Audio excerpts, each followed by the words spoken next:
Hello learners, welcome to my channel and today we are going to discuss what breathing and exchange of gases.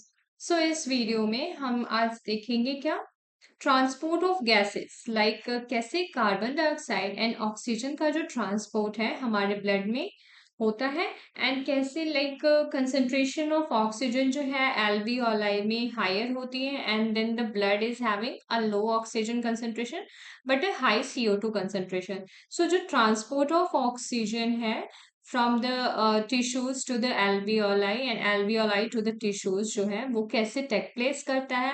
Then इसमें हम most important एक concept को read करेंगे जो कि है क्या ऑक्सीजन डिसोसिएशन कर्व. लाइक इसमें हम क्या देखेंगे कि जो ग्राफ प्लॉट हो रहा है वो किसके बीच बीच में हो रहा है percentage saturation of haemoglobin with oxygen कि कितना सैचुरेटेड हो सकता है haemoglobin with oxygen and then उसका पार्शियल प्रेशर ऑफ ऑक्सीजन के साथ का हम ग्राफ भी देखेंगे. तो ये हमारे लिए आज एक मेन टॉपिक रहेगा. देन alveoli एंड टिश्यूज में कौन सी गैसेस का पार्शियल प्रेशर ज्यादा होता है एंड किसका लो होता है वो देखेंगे. So let's start this transport of gases topic. So यहाँ पे क्या होता है कि जो हमारे बॉडी में ट्रांसपोर्टेशन ऑफ गैसेस का सिस्टम है वो किसके थ्रू चलता है. तो we all know that blood is a medium for O2 and CO2 transport. So we should underline this point. Okay, अब देखो 97% ऑफ जो O2 है वो ट्रांसपोर्ट किसके थ्रू होता है रेड ब्लड सेल्स जो हमारे ब्लड में है उनके थ्रू होता है. क्योंकि रेड ब्लड सेल्स में क्या होते हैं हेमोग्लोबिन पिगमेंट होते हैं एंड वन हेमोग्लोबिन मॉलिक्यूल जो कितना है वो कितना ऑक्सीजन मॉलिक्यूल्स को बाइंड करता है 4 ऑक्सीजन मॉलिक्यूल्स को बाइंड करता है. तो आरबीसी में जो हेमोग्लोबिन है that is the main carrier of oxygen and ये 97% ऑफ ट्रांसपोर्ट को कैरी आउट करवाता है. The remaining 3% of O2 is carried out in dissolved state through plasma. अब जो remaining portion है वो कितना हो गया 97% से आप देखो तो 3% जो है वो क्या हो रहा है dissolved state through plasma से ट्रांसपोर्ट हो रहा है. तो यहाँ आपको आपको एक कंपोजिशन मिल पा रहा है क्या 97% जो है वो किसके थ्रू जा रहा है with the help of RBCs लिख लो एंड देन 3% जो है वो आपका किसके थ्रू जाएगा विद द प्लाज्मा. तो एक मेन पॉइंट हमें यहां से मिल गया. देन क्या बोल रहे हैं 20 to 25% ऑफ CO2 जो है वो ट्रांसपोर्ट होता है किसके थ्रू आरबीसी के थ्रू एंड 70% जो है in the form of bicarbonate रहते हैं. तो ये जो आरबीसी एंड प्लाज्मा का हमने कंपोजिशन देखा ये किसके लिए था O2 के लिए है. अब let's see for CO2 also. CO2 में हम क्या देखेंगे कि 20 to 25% आपका किसके थ्रू जा रहा है RBC and then 70% in the form of bicarbonate. So ये हमें हमेशा याद रखना है. About 7% of CO2 is carried out in dissolved state through plasma. तो 7% जो है वो हमें किसके थ्रू मिल रहा है डिसॉल्व स्टेट में थ्रू द प्लाज्मा. तो एक डिफरेंशिएशन पॉइंट आपको O2 एंड CO2 के केस में मिल गया यहाँ पे. नाउ फर्स्ट हम लोग स्टडी करेंगे कि ऑक्सीजन का ट्रांसपोर्टेशन कैसे हो रहा है. तो हमने बात की थी कि आरबीसी से मैक्सिमम होगा क्योंकि आरबीसी में हेमोग्लोबिन पिगमेंट प्रेजेंट है. अब हम सब जानते हैं कि जो हेमोग्लोबिन पिगमेंट है वो कौन सी कलर का होता है तो that is of the red colour. Red coloured pigment है. अब ये प्रेजेंट होगा O2 में सॉरी आरबीसी में और O2 क्या करता है वो बाइंड कर जाता है किसके साथ हेमोग्लोबिन के साथ. तो मेन क्या हुआ कि जो ऑक्सीजन मॉलिक्यूल है O2 मॉलिक्यूल ये कंबाइन किसके साथ हो जा रहे हैं हेमोग्लोबिन पिगमेंट के साथ जो कि हमारे आरबीसी में प्रेजेंट है. अब ये जो बाइंडिंग होती है तो अगर ऑक्सीजन हेमोग्लोबिन के साथ बाइंड कर रहा है तो क्या बना रहा है ऑक्सी हेमोग्लोबिन. दैट मीन्स आप क्या बोल सकते हो कि अगर ऑक्सीजन हेमोग्लोबिन के साथ बाइंड कर रहा है तो ऑक्सी हेमोग्लोबिन पिगमेंट बनाया. अब इसमें क्या हो रहा है कि each haemoglobin molecule can carry a maximum 4 molecules of oxygen. तो एक हेमोग्लोबिन मॉलिक्यूल के साथ कितने मॉलिक्यूल्स ऑफ ऑक्सीजन बाइंड करेंगे? 4 मॉलिक्यूल। तो मेन कैरियर ऑफ ऑक्सीजन क्या हो रहा है? हेमोग्लोबिन पिगमेंट हो गया। अब ये रिवर्सिबल मैनर में बाइंड करते हैं। जब जब ऑक्सीजन का कंसंट्रेशन ज्यादा होगा तो ये हेमोग्लोबिन के साथ बाइंड करके ऑक्सी हेमोग्लोबिन बना देंगे और ये टिश्यूज को पहुंचाएंगे। देन हेमोग्लोबिन फिर अपने ओरिजिनल फॉर्म में आ जाएगा। अब यहाँ पे क्या हो रहा है? Binding of oxygen with haemoglobin is related to partial pressure of O2। तो प्रेशर कितना है, पार्शियल प्रेशर ऑफ O2 कितना है, उस पर डिपेंड करेगा कि बाइंडिंग ऑफ ऑक्सीजन कैसे होगा। अगर पार्शियल प्रेशर को हमें देखना है तो वो कुछ फैक्टर्स हैं जिन पे डिपेंड करता है। तो कैसे होगी बाइंडिंग, उसके लिए कुछ फैक्टर्स हैं जिनके कम और ज्यादा रहने के अकॉर्डिंग ही ऑक्सीजन की बाइंडिंग होती है हेमोग्लोबिन से। तो देखो यहाँ पे लिखा है पार्शियल प्रेशर ऑफ CO2। अब कितना CO2 प्रेजेंट है उस पर भी डिपेंड करेगा। देन H+ आयन कितने हैं, देन कंसंट्रेशन एंड टेम्परेचर। मतलब हमें क्या क्या देखना है? एक तो पार्शियल प्रेशर ऑफ CO2 को देखना है, देन H+ आयन कंसंट्रेशन को देखना है एंड टेम्परेचर को भी देखना है। ये 3 फैक्टर रहेंगे। अब इसके में हमें क्या देखना है कि एक ऑक्सीजन डिसोसिएशन कर्व होता है कि कितने परसेंटेज ऑफ ऑक्सीजन की सैचुरेशन हुई हेमोग्लोबिन के साथ और क्या ग्राफ शो हो रहा है। तो देखो, a sigmoid curve is obtained when percentage saturation of O2 with the hemoglobin is plotted against partial pressure of O2। जब कभी भी हम एक जब कभी भी हम ग्राफ प्लॉट करेंगे जिसमें पार्शियल प्रेशर ऑफ O2 यहाँ पे रहेगा और यहाँ पे परसेंटेज सैचुरेशन रहेगा, सैचुरेशन, तो जो ग्राफ होगा वो क्या होगा? सिग्मोइडल होगा। ठीक है, एक टाइम के बाद ये सैचुरेटेड फॉर्म को शो करेगा। तो इस ग्राफ को हमें याद रखना है क्योंकि ये बहुत इंपॉर्टेंट ग्राफ हो जाएगा। और इस ग्राफ को हम क्या कहेंगे? Oxygen dissociation curve. और ये याद रखना है हमें कि सिग्मोइड कर्व्स बनाते हैं ये। ठीक है, नाउ देखो अब हमें क्या देखना है कि जो एल्वियोलाई है और टिश्यूज में क्या वो मतलब जो हमने 3 फैक्टर पढ़ा कि एक पार्शियल प्रेशर, दूसरा H+ आयन का कंसंट्रेशन और तीसरा टेम्परेचर।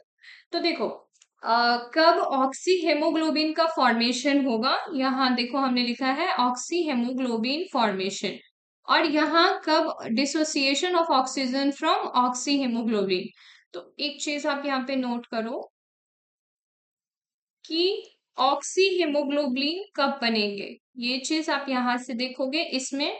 और यहाँ देखोगे कि क्या कब डिसोसिएशन, मतलब ऑक्सीजन कब हेमोग्लोबिन से रिमूव हो जाएगा, डिसोसिएट कर जाएगा। तो एल्वियोलाई हमें पता है कि एल्वियोलाई में partial pressure of O2 high होता है। ठीक है, वहां CO2 का पार्शियल प्रेशर लो होता है। तो जब CO2 का पार्शियल प्रेशर लो होगा एंड ऑक्सीजन का पार्शियल प्रेशर हाई होगा, और तो उस कंडीशन को फेवर क्या करेंगे? Lesser H+ concentration. मतलब एल्वियोलाई में हमें क्या याद रखना है? एल्वियोलाई में हमें ये चीज याद रखनी है कि पार्शियल प्रेशर जो है आपका वो ऑक्सीजन का ज्यादा होगा, CO2 का कम होगा, H+ आयन कंसंट्रेशन भी कम होगा और टेम्परेचर भी कम होगा। तो जब ये सारे फैक्टर्स फेवरेबल होंगे तो क्या होगा कि ऑक्सी हेमोग्लोबिन फॉर्मेशन होगा। तो इससे हमें क्या पता चल जाएगा कि ऑक्सीजन की बाइंडिंग हो रही है हेमोग्लोबिन के साथ में। अब हम टिश्यूज में देखें तो टिश्यूज में क्या होता है कि ऑक्सीजन का पार्शियल प्रेशर लो हो जाता है, CO2 का पार्शियल प्रेशर जो है वो हाई रहता है। तो इन दोनों फैक्टर को हमने पहले कंपेयर कर लिया। देन हम अगर H+ को देखें तो वो भी हाई हो जाएगा, तो एसिडिक कंडीशन हो जाता है क्योंकि कार्बोनिक एसिड कार्बोनेट्स बन रहे हैं, तो एसिडिक कंडीशन हो गया। टेम्परेचर भी आपका हाई रहेगा। तो इस कंडीशन में क्या होगा कि जो ऑक्सीजन एल्वियोलाई से आया, ऑक्सी हेमोग्लोबिन बन के आया, वो टिश्यूज के पास गया तो वहां टिश्यूज के पास ऑक्सीजन कम थे, CO2 ज्यादा था। तो अब क्या होगा कि ये ऑक्सी हेमोग्लोबिन क्या करेगा? अपना जो, जस्ट अ मिनट,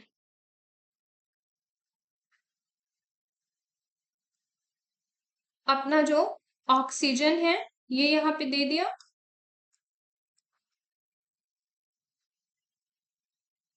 ठीक है, ऑक्सीजन को दे दिया और खुद CO2 को लेने लगा। ठीक है, क्योंकि डिसोसिएशन ऑफ ऑक्सीजन मतलब टिश्यू को जरूरत है, क्योंकि वहां CO2 ज्यादा है, O2 कम है, तो ये ऑक्सीजन टिश्यूज को दे देगा। तो डिसोसिएशन ऑफ ऑक्सीजन का कंडीशन आ गया यहाँ पे।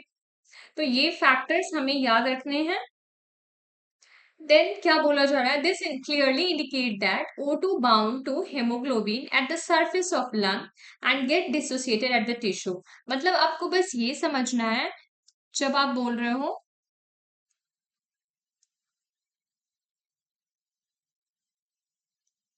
लंग से क्या आया, ऑक्सी हेमोग्लोबिन, मतलब यहाँ पे पार्शियल प्रेशर ऑफ ऑक्सीजन ज्यादा था। आप ऐसे समझो PO2 हाई है, ये हाई का एरो बना दिया। टेम्परेचर क्या है, लो है। CO2 भी, PCO2 भी लो है। एंड H+ कंसंट्रेशन भी जो है वो भी लो है। ठीक है, अब ये जो ऑक्सी हेमोग्लोबिन है, जब ये गया टिश्यू टिश्यूज के पास, तो क्या हुआ, डिसोसिएशन ऑफ ऑक्सीजन। तो डिसोसिएशन ऑफ जब ऑक्सीजन हुआ, तो आप क्या देखोगे, यहाँ पे PCO2 जो है वो हाई है, PO2 जो है वो लो है, टेम्परेचर हाई है, और H+ कंसंट्रेशन भी हाई है। तो यहाँ पे क्या हुआ, अब आपको इजीली समझ में आ सकता है।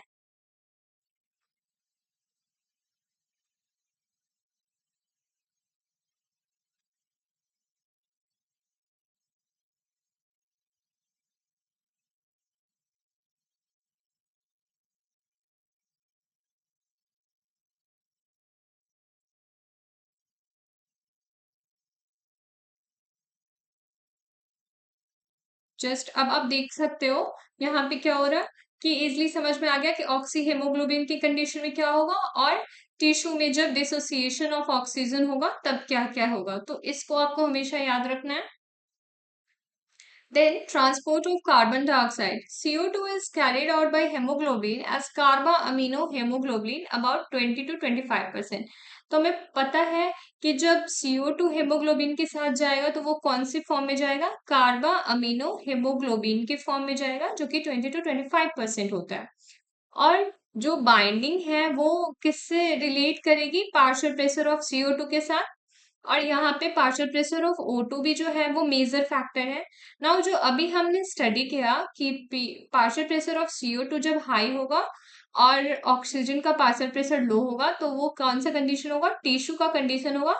तो वहां पे क्या होंगे कि ऑक्सीजन मॉलिक्यूल्स जो हैं वो डिसोसिएट करके टिश्यू के पास ऑक्सीजन पहुंच जाएगा, और पार्शियल प्रेशर ऑफ CO2 ज्यादा होने के कारण अब हेमोग्लोबिन जो है वो कार्बन डाइऑक्साइड के साथ कंबाइन कर जाएगा, तो क्या बन जाएगा, कार्बा अमीनो हेमोग्लोबिन।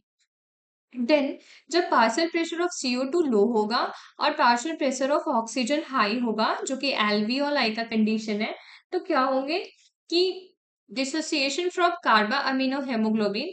तो जो हेमोग्लोबिन मॉलिक्यूल के साथ कार्बन डाइऑक्साइड मॉलिक्यूल कंबाइन थे और उन्होंने कार्बा अमीनो हेमोग्लोबिन बनाया था, तो लो प्रेशर पार्शियल प्रेशर होने के कारण वो डिसोसिएट हो जाएंगे और ऑक्सीजन ज्यादा होगा एल्वियोलाई में, तो वहां पे वो हेमोग्लोबिन के साथ बाइंड कर देंगे, तो ऑक्सीजनेशन का प्रोसेस भी हो गया। ठीक है, तो इसमें क्या बोल रहे हैं कि CO2 which is bound to hemoglobin from tissue is delivered at the alveoli। तो अब देखो, जब CO2 हाई था और पार्शियल प्रेशर ऑफ O2 लो था, तो वहां पे क्या हो रहा था, ऑक्सीजनेशन हो रहा था और टिश्यू को ऑक्सीजन प्रोवाइड हो रहा था। फिर क्या हुआ कि जो ब्लड डीऑक्सीजनेटेड होके आया वहां से, अब डीऑक्सीजनेटेड ब्लड जो है वो जब एल्वियोलाई के पास गया, अगेन उस ब्लड का ऑक्सीजनेशन हुआ।